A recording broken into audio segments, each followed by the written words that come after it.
having a little bit of a Mr. Rogers moment so that we can get back on the road. Here we go. Comfy driving shoes. Of course, as always, we put our extra shoes under the seat.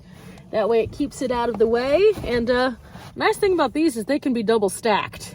I guess this is as good a time as any as saying hello adventurers and welcome back to my channel. It's time for us to hit the road. We're heading back toward Phoenix, and after I get there, we're going back to a campsite that's oh so familiar that I'm really starting to enjoy.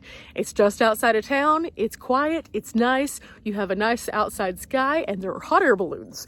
But before we go, we have a few things to batten down in the hatches and check out, so let's get our stuff together. Dimples here is still pretty nasty. Eventually I'll address this, but there is a chance of rain. So for the time being, she's just gonna look kind of gross. But inside this door is what we need.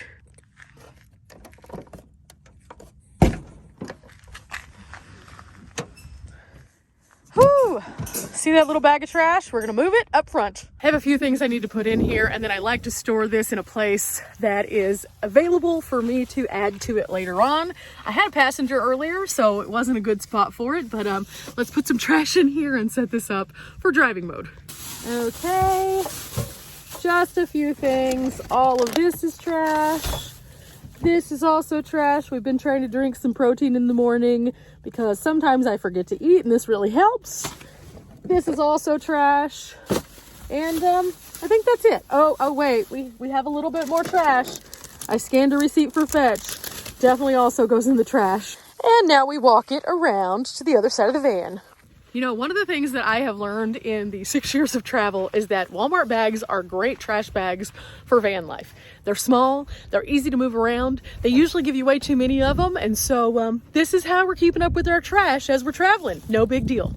Now the van is a mess, but this is my passenger mode. This isn't the brightest probably, but if I do need to have a passenger in my van, I can put my camping chair here. There's enough room for it. A person can sit here and they're behind the curtain. Again, this isn't the smartest, but at the same time, it does work.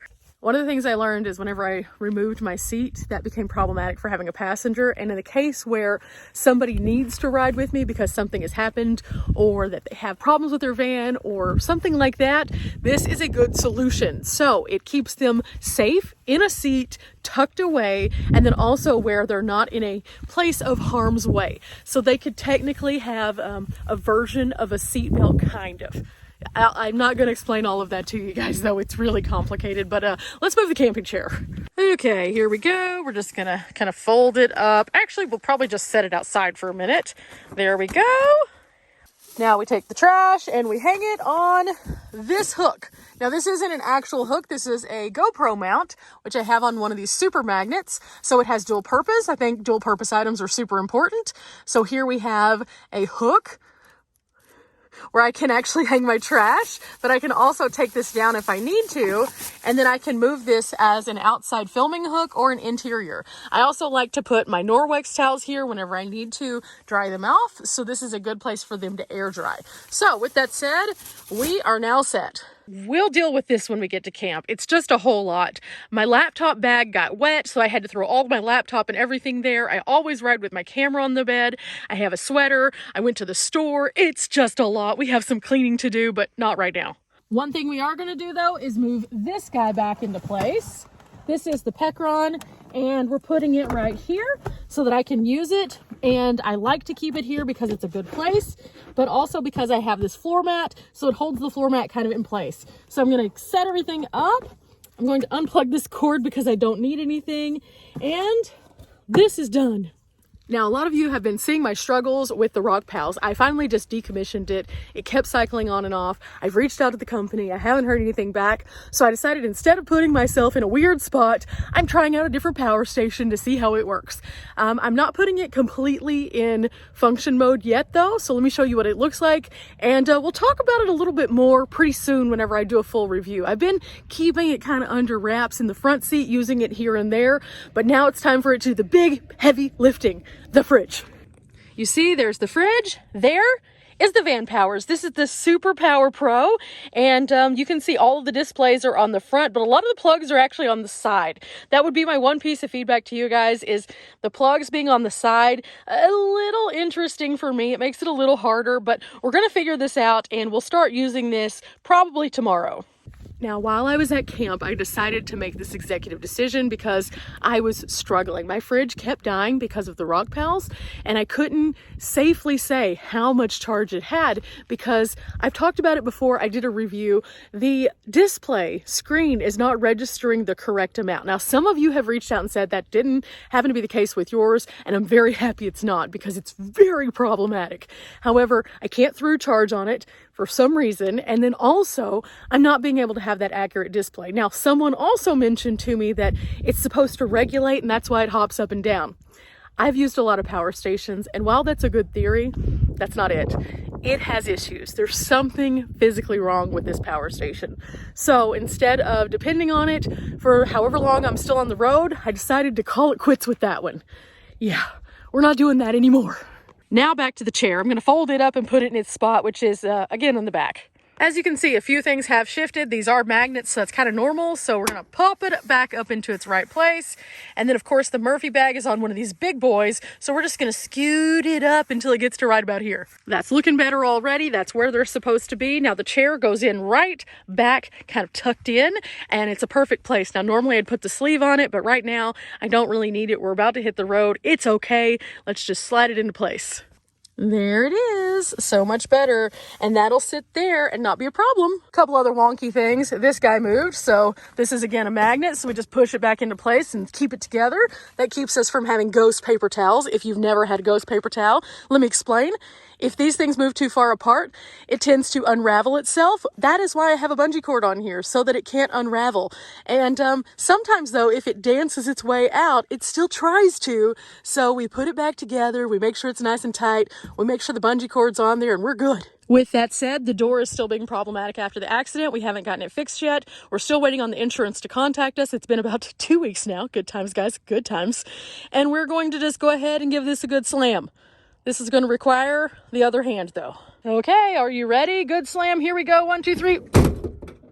Oh, something fell. I heard it fall. Oh, no. Realistically, this is part of the reason why the door is going to drive me insane, because I have magnets on the back door, which I'm probably going to have to relocate to another location simply because I do have to slam it now, and there's nothing I can do about it, because if I don't slam it, this little sensor that's somewhere in this region says my door is still open. And I was talking to a friend back in Texas who has a similar kind of van as I do. Of course, I have the 2020 NV200, and so it has the barn doors on it. He told me, be careful, because even though with the little bit of damage, which you can see this wrinkled part right here, he said that while he was going down the road in his service vehicle, which also is similar to mine, he got hit. Didn't think anything of it, very similar to mine. And then a little while down the line, his sensor started going off, just like mine. Good times. And then he said one day he was going down the road and one of the doors just opened. We're not trying to do that. He told me to not only go in and check it to make sure the sensor is saying that the door is closed, but make sure it's physically locked from the inside. So I'm about to crawl in and lock that manually, because even though my van auto locks whenever I start driving, I want to make sure this guy is definitely locked. So we're going to crawl into the van and do that real quick. I'll be right back. Okay, gang's all here. Everything's good. Let's close up. Okay, last step before we hit the road. We check all of our locks. Those look good. It looks good in the back, nothing's off. That's awesome. And on this side, also good. We have one more that's in the front, and everything's good. Having a routine really does help, and whenever you get your routine, you do that every single time before you take off in any direction, especially when you're leaving a campsite for the last time. Super, super handy. But before we head out, let's take one more look at this beautiful sky. I love this campsite so much, and I want to share it with you one more time.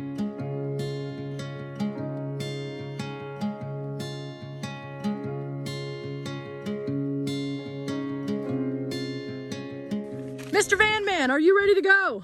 I think I'm ready to go. Are you finished with all your checks?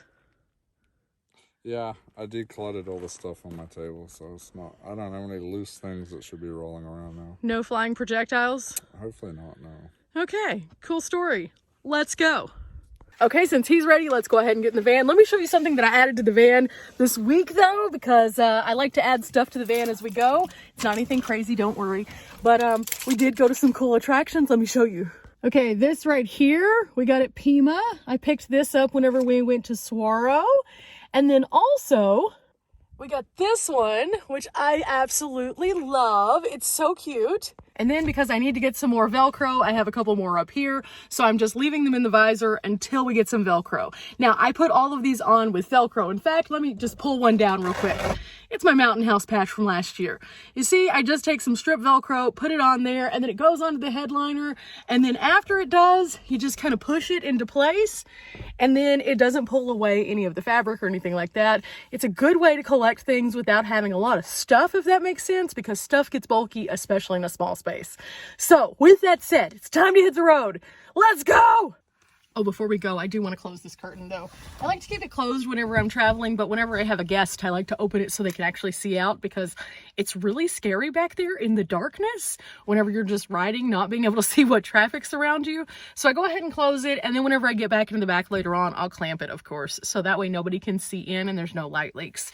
I like to have this double barrier here between this and then also my windows, because that way if I do have the lights on in the back, people are less likely to know I'm in there, and they're definitely less likely to be able to see in there, because sometimes even with the curtains that I have, there's a tiny little amount of area that people could technically see in. Now, I haven't had anybody be a creeper, but just in case. Now, with that said, officially, we're on the road. Let's go. Okay, Brock's getting in his van, and I have to kind of address the whole lawn chair thing. In fact, while I'm buckling up, let's talk about it. So, one of the reasons why I would have somebody ride in my vehicle is because their vehicle is not able to do certain things. Right now, Brock's having some issues with his van. And so when we made it down to Tucson, he was a little hesitant to go up and down some of the mountains and hills around here, simply because his van is having some struggles. So he ended up riding with me because he was a little worried. I'm also going to be following him just to make sure his van doesn't overheat until he can get it looked at. That's the bad thing about being in a van as your primary vehicle, but also as your home. If something goes wrong, it's really bad and it can displace you. So I had a vehicle, we were already planning on going on adventures, and so he went with me. And it was just to spare the situation, because this morning he was a little bit more hesitant about the temperature. So he's taking it back to Phoenix to get it looked at. You can follow up on his channel because he will be talking about it in the future. However, right now, we're going to be following behind him just to make sure everything is okay. We'll probably be going a little bit slower, and that's okay. We don't have to be anywhere in a certain amount of time, and I don't mind driving a little bit in the dark. So we're good. So let's back out and get this party started. And when I say party, I mean driving, because we're going to be driving for like an hour and a half. Now, I probably won't show you guys too much of that because it will be getting dark pretty soon, but just know we're on our way. We are on our way back to Phoenix. Again, this is the Ironwood National Forest. You can see the campsites kind of meander through here. It's really nice, and I've really enjoyed it. It's been so quiet, except for at night. Sometimes you can hear the coyotes, which actually is kind of peaceful because you know you're not close to something. And as long as you don't have a small animal or anything out, then you're okay. Now, when we were here previously, we camped on the main road as you kind of turn in, and that's where the meetup was. And then Riley and I ended up coming back here and camping in a large spot that was kind of away from the main road, just to kind of see if it was a little bit more quiet. It was. So I liked it so much that whenever we decided we were coming back down here to do all of these cool adventures, then I was like, I know where we're staying. And I really like it because not only is it nice out here and it's quiet, but it's also close to a few things. The town of Marana is actually very close by, so there's all sorts of good stuff that you can get there. And then it's also right off of the main highway, the 10. So you can get in and out of this place within just about 15 minutes from the highway, going at a slow pace, or at a regular pace, it's only about 10. This is the main road in. As you can see, it's dirt and it's not the most even, but at the same time, you can get a pretty big rig down here. There's lots of RVs who come out here, and as you can see kind of at the gate, there's even a little tiny home. Now, this is a national forest, and I know what you're saying. There's not a lot of trees, but not all forests are created the same. So I've really appreciated this one. I will definitely be marking this as a place to come back to, just because it's been so fabulous. And with that said, we're saying goodbye, we're saying farewell, and we'll see you next time. Meanwhile, because it's the time of night that it is, let's turn on some lights and illuminate the skies a little bit. Now I'm gonna lead us until we get back out to the highway, and then I'm gonna turn on the walkie and let Brock get in front so I can kind of make sure that he's okay. He already told me if he slows down, it's because his temperature control is being weird. So, crossing our fingers, everything goes well on our way back to Phoenix, and we got this. In the meantime, once again, this is how wide the road is coming in. You can see it kind of rolls a little bit, but we're gonna be on it at the same time as this big boy RV right here, and there's no problem whatsoever. It's nice and big and wide, and this is why a lot of people like coming out here, because there are nice roads to get in and out, and then you can kind of pick your adventure when it comes to campsites, like these people over here who have stayed off of this section. Yeah, lots of cool spots. Anytime I find a good campsite, I like to share it with you guys, especially if it's one that's pretty well known. Just make sure that if you come out here, you leave it better than you found it. Pick up some trash, keep your fires isolated to your fire rings, and check out to see if there are any additional rules that I didn't cover in this video, because we want to make sure that this place stays open. Okay, we got to a stop sign, so I'm going to go ahead and plug this guy in real quick, and then we're ready. Ready. Now this is actually the road that you come in on before you hit the dirt road. As you can see, this is very nice. And all along here scattered are little pieces of the Ironwood National Forest. So there's tons of little pullouts, and you can see RVs kind of scattered throughout here, and then also vans. And as long as you're staying in an area that's considered a designated space, they don't mind. So there's tons of space out here, and it's very, very nice. Now with that said, guys, I'm gonna see you guys in just a few minutes. I'll show you some of the scenes as we go, but here we go. Okay guys, I got some gas ready to hit the road again. Mr. Vanman, are you getting gas too? Yeah, I decided to get gas down here. I realized fuel's actually cheaper down here, so I'm gonna top up. Yeah, it's like $3.79 versus Phoenix, which was $4.19. About $4.20 right now, yeah. Yeah. No idea as to why. It's not that far of a distance. Makes 0 sense to me, but smart. That's why I wanted to get gas too.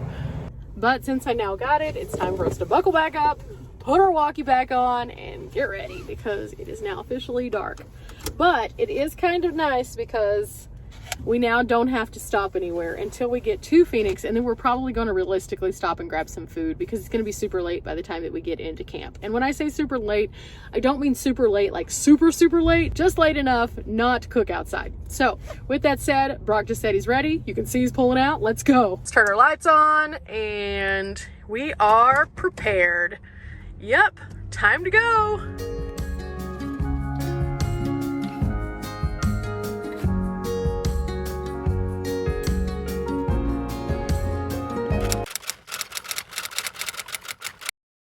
Well, guys, as you can see, we made it back to Phoenix. Last night traffic wasn't bad, actually. It was only kind of a little sketchy when we got into the Phoenix area, but something I'm learning is that Phoenix drivers are a little interesting. I've driven all over the country, and one of the things that I've noticed here in Phoenix is that people tend to, one, not use their turn indicator, which is interesting by itself, but also they tend to ride super close and slide in a lot. In fact, that's kind of what happened with my accident.